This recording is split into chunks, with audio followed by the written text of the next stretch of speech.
ধানের শীষ আপনাকে শান্তি দিবে, ধানের শীষ আপনাকে সমৃদ্ধ করবে।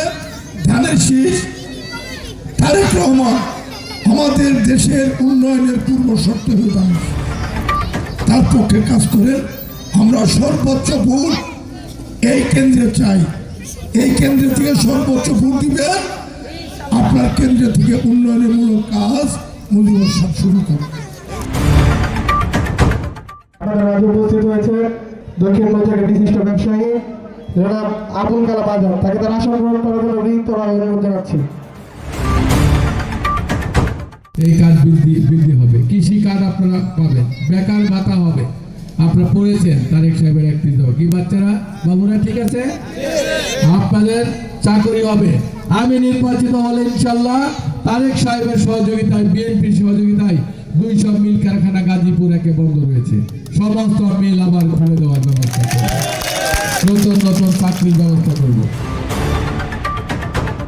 12 তারিখ পর্যন্ত এলাকায় আমাদের উপদেষ্টা সামনে মা বোনেরা, প্রিয় এলাকাবাসী, 12 তারিখ পর্যন্ত আপনারা ধানের শীষের পক্ষে প্রচারণা কাজটা করবেন। আমাদের বোনেরা যারা আছে তারা বাড়ি বাড়ি গিয়ে সকলকে মেয়র মুজিবুর রহমান সাহেবের পক্ষে ধানের শীষের সালামটা দিবেন এবং ধানের শীষে ভোট দেওয়ার জন্য সকলকে উদ্বুদ্ধ করবেন।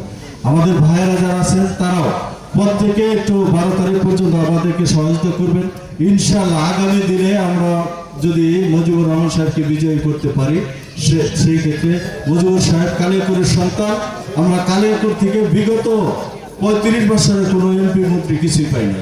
আমাদের কালিয়াকৈরের সন্তান যদি এমপি হয়, আমাদের উন্নয়নের জন্য আমরা সকল সময় তার কাছে যেতে পারবো, তাকে দিয়ে সকল প্রকার উন্নয়ন করতে পারবো। এই রাস্তাটা তানভীর সিদ্দিকী সেই দীর্ঘ আগে করেছিলেন। এখন যদি মুজিবুর সাহেব মেয়র হয়, রাস্তাঘাটের উন্নয়ন সহ এলাকার আমরা অনেক কাজ করাইতে পারবো ইনশাল্লাহ। তাই বর্তমান শেষ করে আরো কিছু দাবি আছে আমাদের, মহিলা বয়স্ক ভাতা, বিধবা ভাতা।